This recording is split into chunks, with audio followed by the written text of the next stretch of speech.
Lur, kabeh kedadian ana ing donya iki ora bakal luput saka pengawasaning Gusti.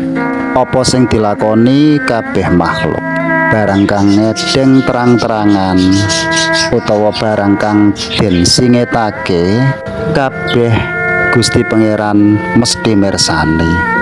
Mula aja sembrono, barang apik bakal diunduh apik, barang ala bakal ditemu ala.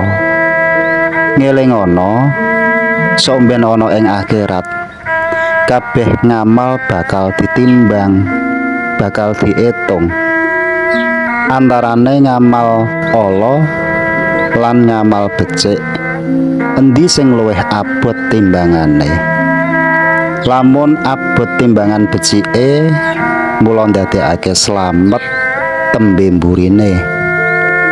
Nanging lamun abot ngamal alane, aja nganti awake dhewe gelo, amarga kabeh mau ya mung woh-wohaning tumindake sing dilakoni nalika ana ing donyane. Ngono ya, Lur.